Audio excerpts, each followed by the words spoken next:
Radhe Radhe everyone, आप सभी का स्वागत है मेरे चैनल छोटे लड्डू गोपाल में। फ्रेंड्स, आज की वीडियो में हम जानेंगे अक्षय तृतीया कब मनाई जाएगी और अक्षय तृतीया वाले दिन हमें लड्डू गोपाल जी की सेवा कैसी करनी चाहिए। और काफ़ी सारे भक्त ये भी पूछते हैं कि अक्षय तृतीया वाले दिन हमें क्या क्या दान भी करना चाहिए और उस दिन हमें किस चीज़ का भोग लगाना चाहिए। तो आपके इन्हीं सारे सवालों को जवाब मैं आज की वीडियो में आपको देने वाली हूँ। तो वीडियो को स्टार्ट करते हैं बिना देरी करते हुए। तो आइए देखते हैं। देखिए, सबसे पहले हम लड्डू गोपाल जी को स्नान कराएंगे। तो स्नान कराने वाला पात्र ले लेंगे। मैं आपसे हमेशा ही कहती हूँ वीडियो में कि जो लड्डू गोपाल जी का स्नान वाला पात्र होता है वो हमेशा एक ही होता है, उसे हम बिल्कुल भी चेंज नहीं करते हैं। तो देखिए, मैं रोजाना ही आप लोग वीडियो देखते होंगे तो मैं इसी पात्र में लड्डू गोपाल जी को स्नान कराती हूँ। तो आज भी मैं उसी पात्र में कराऊंगी। देखिए, लड्डू गोपाल जी को स्नान कराने से पहले मैं स्वास्तिक बना लूंगी, क्योंकि कहा जाता है कि स्वास्तिक में सभी देवी देवताओं का वास होता है। स्वास्तिक बनाने के बाद फिर मैं थोड़े से फूल डाल दूंगी। आप फूल कोई से भी डाल सकते हो, जो भी आपकी इच्छा करे। तो मैंने यहाँ पे गुलाब और गेंदा दोनों ही डाले हैं, क्योंकि अक्षय तृतीया है, पीले का बड़ा ही महत्व होता है। तो मैंने यहाँ पे गेंदे के डाल लिए हैं। तो आपके पास जो भी फूल हो आप वो वाले फूल डाल सकते हो। अगर आपके पास में फूल नहीं है तो आप स्वास्तिक बनाकर भी लड्डू गोपाल जी को स्नान करा सकते हो, कोई भी परेशानी वाली बात नहीं है।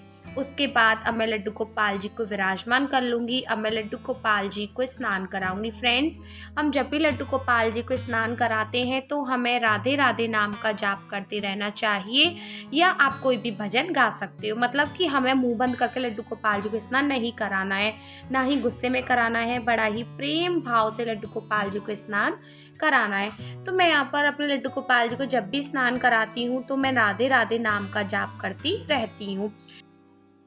मेरे प्यारे भक्तों, मैं आपको एक बात और बता दूं, अक्षय तृतीया वाले दिन हमें लड्डू गोपाल जी को चंदन से स्नान अवश्य ही कराना चाहिए, क्योंकि अक्षय तृतीया वाले दिन बड़ा ही महत्व होता है चंदन का।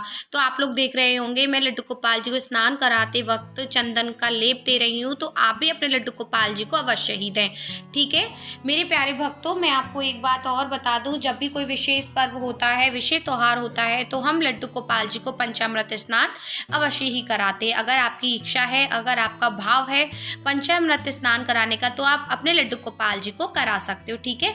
तो मैंने यहाँ पर लड्डू गोपाल जी को जब स्नान कराया था तो उसमें हल्का गंगाजल डाल लिया था और चंदन से स्नान करा दिया था, क्योंकि विशेष जो महत्व होता है वो चंदन का ही होता है। तो उसका मैंने लड्डू गोपाल जी को स्नान करा दिया था, ठीक है। उसके बाद मैं लड्डू गोपाल जी को अच्छी तरह से पोंछ लूंगी। फ्रेंड, जो मेरे लड्डू गोपाल जी की पोंछने वाली टॉवल है वो अलग ही है, जैसा कि मैं हमेशा आपको बताती हूँ, वो अलग ही होती है। तो आप भी अलग ही रखें। उसके बाद मैं लड्डू गोपाल जी को इस प्लेट में बिठा दूंगी, क्योंकि हम जमीन पर लड्डू गोपाल जी को विराजमान नहीं करते हैं, आपको तो पता ही है। उसके बाद मैं फूलों का आसन दे दूंगी। देखिए, अब मैं लड्डू गोपाल जी को नेकर पहना दूंगी, क्योंकि आज के दिन हम लड्डू गोपाल जी को वस्त्र धारण नहीं कराते हैं, क्योंकि अक्षय तृतीया वाले दिन हम लड्डू गोपाल जी को देते हैं चंदन की सेवा। तो ऐसे में हम लड्डू गोपाल जी को पूरा तो नंग वस्त्र नहीं रख सकते ना, यानी कि नंगा तो नहीं रख सकते ना, या तो लंगोट नीचे पहना दें या फिर निक्कर पहना दें। तो मेरी मम्मी ने ये लड्डू गोपाल जी का नेकर घर पर ही बनाया है। आप लोग कमेंट करके ज़रूर बताना कि आपको मेरे लड्डू गोपाल जी का यह नेकर कैसा लगा। तो मैं देखिए यहाँ पर नेकर पहना दूंगी। उसके बाद में लड्डू गोपाल जी को फिर से उसी प्लेट में विराजमान कर दूंगी, क्योंकि मैं यहाँ पर अब बनाऊंगी चंदन का लेप। तो आप लोग सोचेंगे आखिर चंदन का लेप कैसे बनाया जाता है। तो फ्रेंड्स, आइए बता देती हूँ मैं आपको। देखिए, सबसे पहले ले लेंगे हम चंदन पाउडर। अगर आपके पास में चंदन पाउडर नहीं है, वैसा वाला चंदन है तो गीला वाला चंदन है, आप वो भी इस्तेमाल कर सकते हो। लेकिन फ्रेंड्स, मेरा तो यह मानना होता है जो सूखा वाला पाउडर आता है वो ही ज़्यादा अच्छा होता है। उसके बाद देखिए, एक कटोरी में मैं चंदन डाल दूंगी। उसके बाद मेरे पास सफ़ेद चंदन था तो मैं वो भी ले लूँगी। अगर आपके पास में नहीं है सफ़ेद चंदन तो कोई भी परेशानी वाली बात नहीं है। उसके बाद मैं इत्र डाल दूंगी। आपके पास है आप डाल सकते हो, अगर आपके पास में नहीं है तो कोई भी ज़बरदस्ती नहीं है, ये तो भक्त का भाव होता है क्या क्या डालेगा। उसके बाद मैं मंजरी डाल दूंगी, क्योंकि मेरे प्यारे भक्तों, आपको तो बताने की जरूरत ही नहीं है जो लड्डू गोपाल जी की सेवा करते हैं कि लड्डू गोपाल जी को तुलसी कितनी ज़्यादा प्रिय है और इत्र कितना ज़्यादा प्रिय है। तो मैं यहाँ पर वो दोनों ही डाल रही हूँ। और मैंने यहाँ पर चंदन को गीला किया तो उसके लिए गुलाब जल डाला है। उसकी मदद से मैं लड्डू गोपाल जी देखो पूरा चंदन का लेप बनकर तैयार हो गया है। ठीक है, उसके बाद मैंने ये ब्रश लिया है जो कि मैं नया खरीद के लाई हूँ फ्रेंड्स। ये पेंटिंग वाला ब्रश आप बिल्कुल भी ना जाने, ये मार्केट में ब्रश मिल जाते हैं, आपको भी बड़ी आसानी से मिल जाएंगे। फ्रेंड्स आप ऐसी गलती ना करें जो वाटर कलर वाले ब्रश आते हैं, जो बच्चों ने पेंट किया आपने उसी को वॉश किया फिर लड्डू गोपाल जी को चंदन वाला लेप लगा दिया। नहीं फ्रेंड्स, आपको बिल्कुल भी ऐसा नहीं करना है क्योंकि उन वाले कलर में केमिकल होता है और ब्रश भी केमिकल का हो चुका है। आप मार्केट से 10 रुपये का ब्रश आपको मिल जाएगा, आप वही इस्तेमाल करें। और हम लोग ब्रश से इसलिए लगाते हैं क्योंकि काफ़ी सारे भक्त सोचेंगे ब्रश की क्या ही ज़रूरत है, हम तो हाथों से ही लगा देंगे। फ्रेंड्स नहीं, ऐसा होता है अगर हम हाथों से लगाएंगे लड्डू गोपाल जी के चेहरे पे तो उनकी आंखों में भी जा सकता है, और आंखों में जाएगा वो तो हमारे छोटे से लाला है ना, तो उनको लगने का भी डर रहता है आंख में। तो आप ऐसी गलती ना करें, बड़े ही प्रेम भाव से लड्डू गोपाल जी को चंदन की सेवा दें क्योंकि अक्षय तृतीया साल में एक बार ही आती है और हमें साल में एक बार ही लड्डू गोपाल जी को चंदन की सेवा करने का सौभाग्य प्राप्त होता है। तो बड़ा ही आपकी सेवा में प्रेम होना चाहिए, भाव होना चाहिए। ठीक है, देखिए उसके बाद में देखिए पूरे ही शरीर पर लड्डू गोपाल जी को ब्रश से चंदन लगा दूंगी। फ्रेंड्स हमें कोई भी जगह छोड़नी नहीं है, सिर्फ आंखों का ही ख्याल रखना है। पूरा लड्डू गोपाल जी को चंदन लगा देना है। आप लोग देख रहे होंगे वीडियो में मैं कितने प्रेम भाव से लड्डू गोपाल जी को चंदन दे रही हूँ। आप लोग देख रहे हैं कि लड्डू गोपाल जी कितने सुंदर लग रहे हैं, कितने प्यारे लग रहे हैं, पीले पीले। और फ्रेंड्स ऐसा कहा जाता है कि गर्मियाँ अधिक होती हैं तो अक्षय तृतीया ऐसी तिथियां है कि जिस दिन लड्डू गोपाल जी को जब हम इत्र चंदन की सेवा देते हैं तो उन्हें बड़ा ही ठंडा लगता है। फ्रेंड्स मैं आपको एक चीज़ और बता दूं, वो बहुत ही ज़्यादा महत्वपूर्ण है। फ्रेंड जो लड्डू गोपाल जी को चंदन सेवा है वो विशेष 21 दिन तक दी जाती है। अगर आप लोग पूरे अंग पर 21 दिन तक चंदन नहीं लगा सकते तो आप माथे पर भी 21 दिन तक लड्डू गोपाल जी को चंदन की सेवा दे सकते हो, क्योंकि कहा जाता है कि 21 दिन की विशेष होता है चंदन सेवा। तो आपके पास में ज़्यादा समय नहीं है कि आप पूरे चंदन से सेवा लड्डू गोपाल जी को पूरे शरीर पर नहीं दे सकते, आप लोग ऑफिस जाते हो, आपके पास इतना टाइम नहीं है। तो फ्रेंड्स कोई भी टेंशन वाली बात नहीं है, आप लोग माथे पर भी लड्डू गोपाल जी को चंदन लगा सकते हो, वो भी आपकी सेवा ही मानी जाएगी। मेरे प्यारे भक्तों मैं आपको एक चीज और बता दूं, अक्षय तृतीया वाले दिन हमें लड्डू गोपाल जी को अवश्य ही पायल धारण करानी चाहिए फ्रेंड्स, क्योंकि श्री बाके बिहारी पायल पहन के अपने श्री चरणों के दर्शन देते हैं। और फ्रेंड्स यह साल में एक ही बार दिन आता है और वो दिन होता है अक्षय तृतीया का। तो फ्रेंड्स आप लोग भी लड्डू गोपाल जी को अवश्य ही पायल धारण कराएं।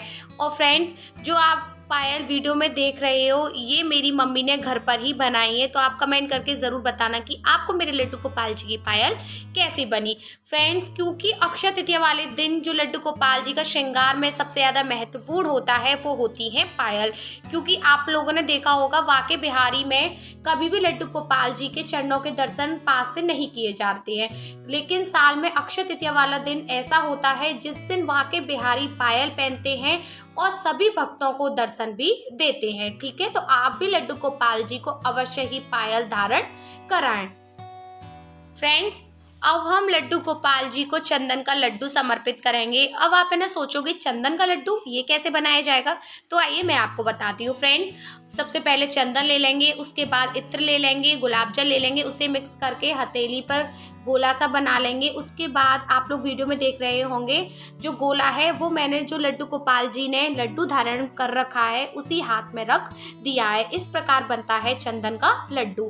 ठीक है, कोई भी परेशानी वाली बात नहीं है। आप लोग कमेंट करके मुझे बता सकते हो कि दीदी आगे चंदन का लड्डू कैसे बनता है, तो मैं आपको उसकी वीडियो दोबारा भी अपलोड कर दूंगी। ठीक है, तो देखिए उसके बाद पायल बताना मेरे लड्डू गोपाल जी को आपको कैसे लगी। ये मेरी मम्मी ने घर पर ही बनाई है। फ्रेंड्स अब जो भी लड्डू गोपाल जी का श्रृंगार देखते हो वो मेरी मम्मी घर पर ही बनाती है, क्योंकि मेरी मम्मी कहती है कि ये मेरे छोटे से लाला हैं और मेरी मम्मी का ऐसा भाव होता है कि मैं अपने लाला के लिए जो भी सामान है वो घर पर ही बनाऊंगी, मैं कुछ भी मार्केट से नहीं खरीदूंगी। ठीक है, तो आप कमेंट करके जरूर बताना कि आपको मेरे लड्डू गोपाल जी का श्रृंगार कैसा लगता है। ठीक है, देखिए फ्रेंड्स, श्रृंगार पूर्ण करने के अब मैं लड्डू गोपाल जी को फूल बंगले में बिठा दूंगी। फ्रेंड्स, आप लोग लड्डू गोपाल जी को तुलसी की माला धारण करा सकते हो, या जो भी आपको माला धारण करा सकती है वो भी आप माला धारण करा सकते हो। मोगरे की माला धारण करा सकते हो, गेंदे के फूलों की माला धारण करा सकते हो। जो भी आपकी इच्छा करे, जो भी आपका भाव करे, आप उस प्रकार की माला लड्डू गोपाल जी को धारण करा सकते हो। उसके बाद देखिए, मैं लड्डू गोपाल जी को पगड़ी पहना दूंगी और लड्डू गोपाल जी के चारों तरफ फूल समर्पित कर दूंगी, क्योंकि फूल हमारे लड्डू गोपाल जी को बहुत प्रिय होते हैं और फूलों से अच्छी अच्छी सुगंध भी आती है।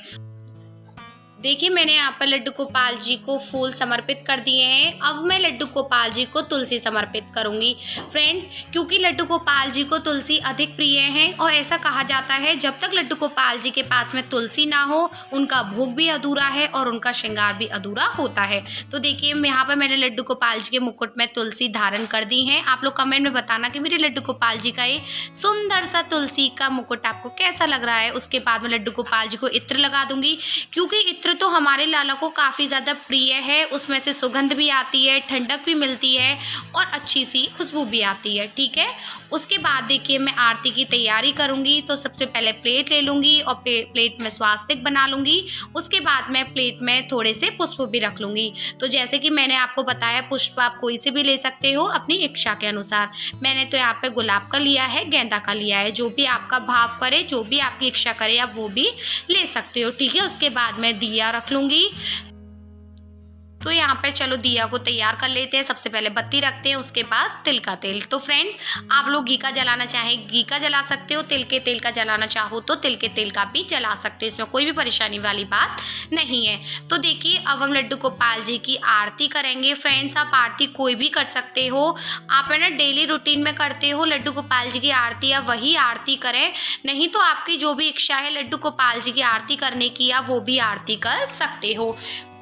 फ्रेंड्स, अगर आपको कोई भी आरती नहीं आती है तो आप ओम नमो भगवते वासुदेवाय नमः का जाप भी कर सकते हो। अगर आपके पास में वो भी नहीं है तो आप राधे राधे नाम का भी जाप कर सकते हो, क्योंकि आप लोगों को तो पता है हमारे लाला कितने दीवाने हैं राधे नाम का। वो तो पूरा जगत जानता है, पूरा संसार जानता है कि हमारे लड्डू गोपाल जी राधा नाम के तो कितने ही दीवाने हैं भाई। देखिए, आरती करने के बाद अब हम लड्डू गोपाल जी को आरती समर्पित कर देंगे और सभी भगवान को भी आरती समर्पित कर देंगे। आरती समर्पित करने के बाद अब हम लड्डू गोपाल जी को मंजरी समर्पित करेंगे और लड्डू गोपाल जी को जो हमने लड्डू बनाया था ना, वहीं पर हम लड्डू गोपाल जी को मंजरी समर्पित करेंगे। और जहाँ मैंने लड्डू गोपाल जी को तुलसी समर्पित करी थी ना, उसी जगह मैं लड्डू गोपाल जी के मंजरी भी लगा दूंगी। आप देख सकते हो मेरे लड्डू गोपाल जी कितने ज़्यादा प्यारे लग रहे हैं। मेरा छोटा सा लाला कितना प्यारा लग रहा है। आप लोग कमेंट करके ज़रूर बताना कि मेरे लड्डू गोपाल जी आपको कैसे लग रहे हैं। और देखिए, ग्लसिया में थोड़ा सा पानी लेके उसमें तुलसी भी डालकर मैं लड्डू गोपाल जी के पास में रख दूंगी। उसके बाद अब मैं लड्डू गोपाल जी को आईना दिखाऊंगी। उन्हें भी तो पता चले कि उनकी सखी ने उनका कितना सुंदर श्रृंगार किया है, क्योंकि हम लड्डू गोपाल जी को जब तक दिखाएंगे नहीं तो उनको पता कैसे चलेगा कि आखिर वह कैसे लग रहे हैं। तो मैं यहाँ पर लड्डू गोपाल जी को आईना दिखा रही हूँ कि लाला, आप भी देखो, आपकी सखी ने आपको कितना ज़्यादा सुंदर तैयार किया है।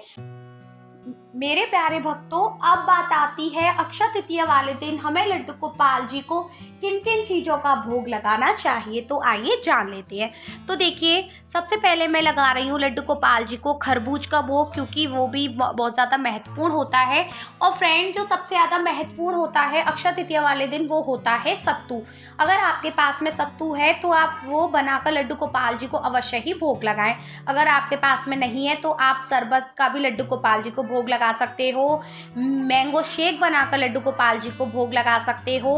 और फ्रेंड्स, शिकंजी बनाकर लड्डू गोपाल जी को भोग लगा सकते हो। मतलब कि हमें ठंडी ठंडी चीज़ों का ही लड्डू गोपाल जी को अक्षय तृतीया वाले दिन भोग लगाना है। ठीक है, गर्मी अधिक है तो मैं यहाँ पर छोटी सी मटकी में लड्डू गोपाल जी के फ्रेंड्स, गर्मी अधिक है तो आप अपने लड्डू गोपाल जी के पास पानी अवश्य ही रखें। मैं तो अपने लड्डू गोपाल जी के पास में पानी अवश्य ही रखती हूँ। तो आप लोग देख रहे हैं, ये मटके में मैं लड्डू गोपाल जी के पास में पानी रखती हूँ और सुबह शाम लड्डू गोपाल जी का ये पानी है उसे चेंज भी करती हूँ। क्योंकि फ्रेंड, अगर हम वैसे वाले पात्र में पानी रखते हैं लड्डू गोपाल जी के पास में तो वह गर्म हो जाता है, लेकिन हम मिट्टी के बर्तन में रखते हैं तो वह पानी ठंडा ही रहता है। और गर्मी अधिक है तो हमसे तो गर्म पानी पिया नहीं जाता है तो वो तो हमारे छोटे से लाला हैं, वो भला गर्म पानी कैसे पिएंगे। तो आप भी अपने लड्डू गोपाल जी के पास में मटके में ही पानी रखें, ठीक है, और उसमें तुलसी पत्र भी डाल दें। अगर आपको वीडियो अच्छी लगी तो प्लीज़ वीडियो को लाइक करें और जो नए हैं वो चैनल को